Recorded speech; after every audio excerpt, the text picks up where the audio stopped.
Meu nome é Fernanda, eu tenho 26 anos, nasci na cidade de Teresópolis, no Rio de Janeiro, e meu sofrimento ele começou muito cedo, né? Com 5, 6 anos mais ou menos, eu já comecei a tomar estabilizador de humor, porque na época eu tinha surtos, eu era uma criança muito agressiva e minha mãe notou que não era uma questão de uma criança pirracenta normal, se eu fosse contrariada. Aí eu já começava a gritar, eu já, assim, era como, né, o pessoal fala, uma tempestade no copo d'água. Então qualquer pequeno motivo para mim já era algo muito grande, entende? Então a ponto de eu bater em outras crianças, a ponto de arrancar cabelo das outras crianças, era realmente uma agressividade fora da normalidade. E dali em diante só foi aumentando as medicações. E quando eu tinha 14 anos, mais ou menos, eu comecei a ter um vazio enorme dentro de mim.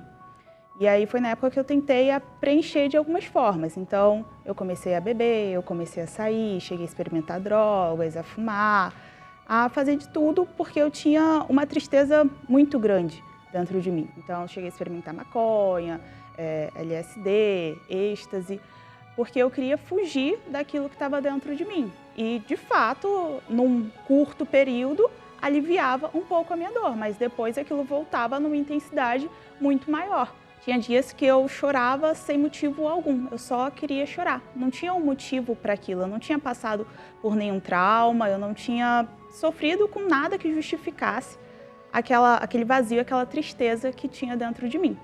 Conforme eu fui crescendo, a cada momento ia piorando mais, porque eu estava já misturando medicações com uso de álcool e aí foi piorando. Quando eu estava ali um pouquinho mais velha, com 17 anos, já estava na faculdade, já tinha saído da casa dos meus pais, tinha ido morar em outra cidade e aquilo piorou muito, porque eu comecei a ter crise de ansiedade praticamente todos os dias.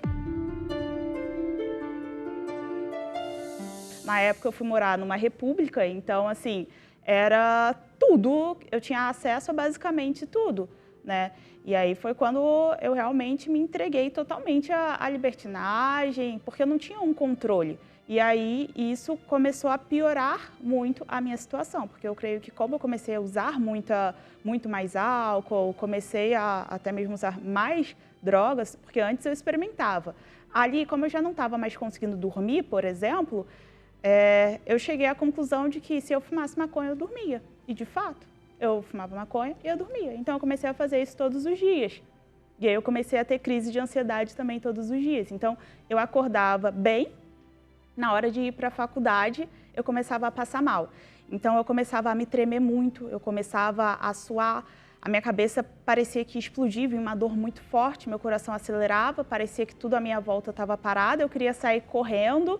E aí foi na época que eu falei, não tenho mais como ficar dessa forma. E aí eu procurei vários médicos, porque eu já fazia tratamento psiquiátrico, já fazia terapia, só que eu nunca tinha tido um diagnóstico do que eu realmente tinha. Cada vez colocavam, comecei com estabilizador de humor, depois vai para calmante, depois vai para um remédio para insônia. Então, assim, eram vários remédios para os sintomas, mas eu não sabia o que de fato eu tinha. E aí foram vários médicos investigando, né? Neurologista, psiquiatra, clínico. E aí nessa época eu fui diagnosticada com um transtorno de bipolaridade, transtorno de ansiedade generalizado, depressão, compulsão alimentar e insônia. Mas pior do que o diagnóstico foi quando o médico falou para mim, olha, são doenças que não têm cura, você vai fazer o tratamento, onde você vai ter que aprender a conviver com isso. Você vai sempre ter que tomar remédio, porque senão você cada dia vai ficar pior, você vai ter mais crises do que você já vem tendo, se você não se controlar. Ali eu me importei menos ainda com a minha vida, ali perdeu totalmente o sentido. Foi o momento que eu vi que a minha vida realmente não tinha cor nenhuma. Era como se tivesse tudo cinza, tudo preto e branco.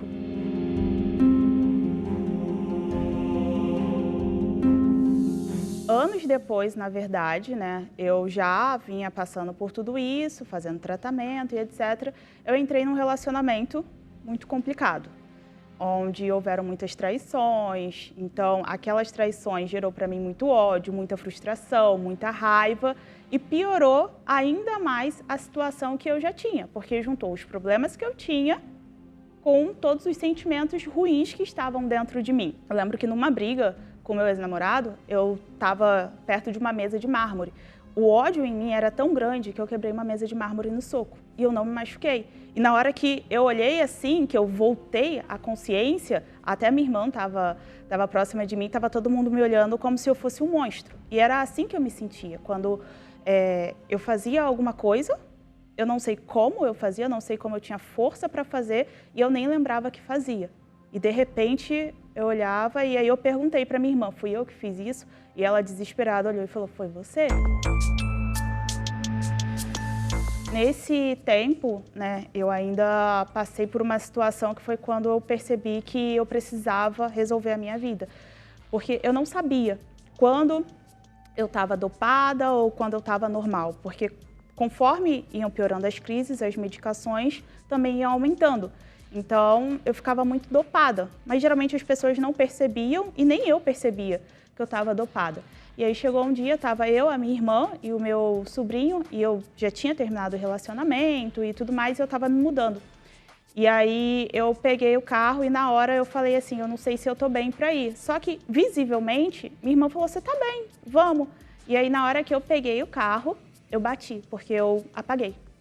Eu simplesmente apaguei, né? E foi um livramento muito grande, porque meu sobrinho estava na frente, meu sobrinho na época tinha 3, 4 anos mais ou menos. Minha irmã estava na frente, os dois estavam sem cinto, porque foi assim, na quadra de casa praticamente que eu bati. E ali eu olhei e falei, o que eu estou fazendo da minha vida? Porque se nesse momento eu bato esse carro, eu não ia matar só a mim, porque me matar era tudo que eu queria. Então eu ia ficar feliz se eu morresse, só que eu ia acabar com a minha família. Eu ia acabar com a vida de uma criança de 3, 4 anos. Eu ia acabar com a vida da minha irmã. E se eles morressem e eu não? Como seria a culpa para mim? Então foi no momento que eu falei, não, eu preciso mudar. Então chegou o momento, eu já tinha me livrado daqueles vícios, eu já não bebia mais, eu já não usava mais droga nenhuma, não fumava, eu já estava assim, caminhando para uma vida nova. Porém veio essa crise, né? E teve um dia que eu acordei e eu olhei em volta de mim e eu estava cheia de cerveja, eu estava cheia daquela sujeira que antigamente eu vivia. E eu falei, eu não aceito isso para mim. E ali realmente foi o meu fundo de poço. Foi quando eu olhei e falei, o que está acontecendo? Aí nesse momento eu fui para casa, eu peguei todos os remédios que eu tinha, eu joguei tudo fora, joguei tudo no vaso. Eu me ajoelhei e eu falei, Deus, agora eu estou totalmente dependente de Ti. Porque eu já tinha tentado de todas as formas. E aí, como eu já estava muito mal, já estava dias sem dormir, eu já estava sem dormir, em crise, em surto, então eu já estava desesperada. Porém, eu tinha muita vergonha de falar o que estava acontecendo comigo. Eu não contava Ninguém sabia o que estava acontecendo. Exemplo, se eu contasse para minha família ia ficar desesperada e ia querer vir me buscar. Eu não queria voltar para casa. Se eu contasse para os meus amigos iam contar para minha família. Ia dar no mesmo. Então eu cheguei no momento que eu não podia contar para ninguém e eu tinha muita vergonha. E aí eu busquei a igreja, porque eu sabia que ali eu encontraria uma palavra, alguma coisa. Porque a minha família, ela é da fé. Então, eu sabia onde eu tinha que procurar, já que eu já tinha procurado em todos os lugares e não tinha encontrado solução. E aí, quando eu cheguei, eu não tive coragem. Eu até tentei, só que eu não tinha coragem de falar para o pastor. Pastor, aconteceu isso, isso e isso, eu tô sentindo... Eu não tinha essa coragem. E aí, nisso, ele fez a oração. Quando ele fez a oração, eu já senti um peso saindo de mim. Ali eu já achei algo diferente. Quando eu saí da igreja, eu fui para casa, naquele mesmo dia eu dormi. Dia seguinte, eu dormi. Dias depois, eu continuava dormindo. A crise que eu estava tendo, eu já não tinha mais. Aquela ansiedade, ela já não me dominava. A agressividade não fazia mais parte de mim. Então, tudo aquilo que eu tinha antes Depois de uma oração, foi só uma oração, acabou. Então, foi o momento onde eu finalmente encontrei cor para minha vida.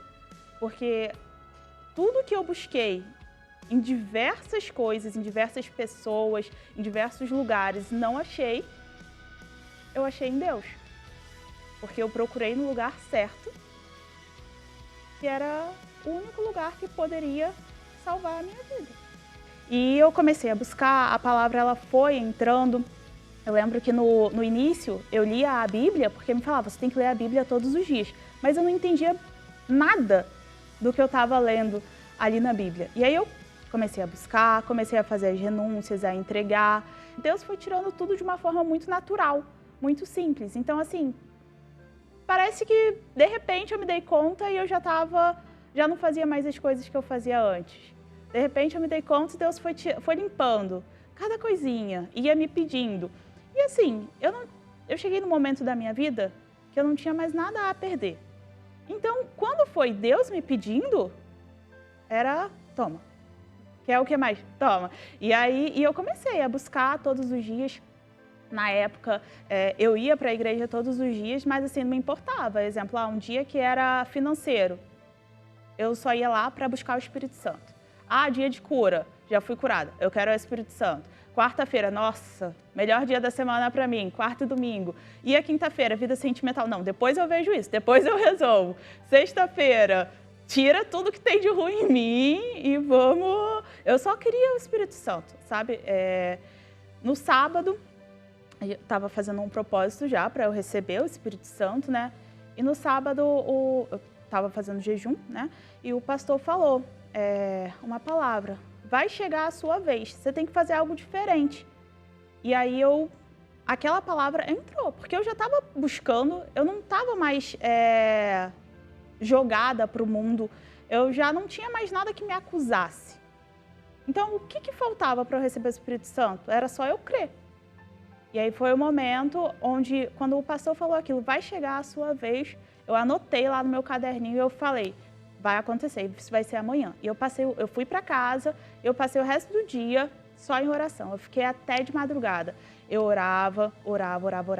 Eu estava fazendo alguma coisa, daqui a pouco eu ia lá no banheiro, eu buscava e eu falava. E eu falei para Deus, Deus, olha, se o Senhor é Deus, e eu sei que o Senhor porque olha o que o Senhor fez na minha vida, eu tenho que receber o Espírito Santo amanhã. Eu não aceito mais não ter o Espírito Santo. E se não for para eu receber o Espírito Santo amanhã, não me faz nem chegar na igreja. No domingo, né, eu falei, eu não vou para a igreja se não for para eu receber o Espírito Santo. Quando eu cheguei na igreja, eu coloquei meu pezinho na igreja, eu fui no altar e já me veio a paz e eu falei, é hoje. Então, naquele momento, quando veio, no dia passou até um testemunho de uma pessoa que tinha recebido o Espírito Santo e eu falei, é hoje. E aí, quando o pastor chamou lá na frente e a obreira fez a imposição de mãos, naquele momento, Deus já falou comigo, minha filha, acabou o sofrimento. E era tudo que eu mais queria, porque eu queria ser chamada de filha, sabe? Eu ouvia aqueles testemunhos e eu falava, meu Deus, quando que isso vai chegar para mim, sabe? E eu até demorei um pouco por conta dessa ansiedade, de querer muito, de ter muito anseio por aquilo, então eu acabei até demorando. Porque eu via, eu falava, eu quero isso, meu Deus, eu quero isso. E naquele momento em que Deus me chamou de filha e falou, o sofrimento acabou, e eu lembro que eu falava, quando eu for batizada, eu não vou chorar, eu não vou contar para ninguém, porque eu não quero emoção. Eu quero a certeza e eu não vou... Ninguém nem vai saber naquele momento. Só que não teve como, porque no momento em que Deus falou, eu chorava, eu ria, veio de fato o gozo na alma, né? Ali a minha vida mudou. Tanto que naquele momento mesmo me perguntaram, você recebeu o Espírito Santo? Porque... todo mundo não, né? Mas várias pessoas na igreja que me conhecem dizem que a forma como eu fui e a forma como eu voltei do altar era nítido que não era a mesma Fernanda. Que ali eu tinha recebido o Espírito Santo. E desde então a minha vida foi totalmente transformada, né? Ali mudou todos os meus pensamentos, ali mudou tudo. Eu não preciso de ninguém, eu não preciso mais buscar em coisas ou em pessoas. Eu chego em casa, eu posso estar sozinha, mas eu estou numa paz, numa felicidade, porque a minha paz hoje, ela não vem de coisas, de pessoas. A minha paz hoje vem de Deus. Então, se você conhece alguém que está passando pelo que eu passei, ou se você mesmo está passando por isso, se você está pensando em desistir da sua vida, se você acha que não tem mais jeito, se você vê a sua vida como um dia eu vi, totalmente sem cor, então busque no lugar certo, faça a escolha certa, ouça a palavra certa, que é a palavra de Deus, que pode transformar a sua vida, pode trazer cor, assim como hoje a minha vida tem todas as cores, porque ela tem Deus.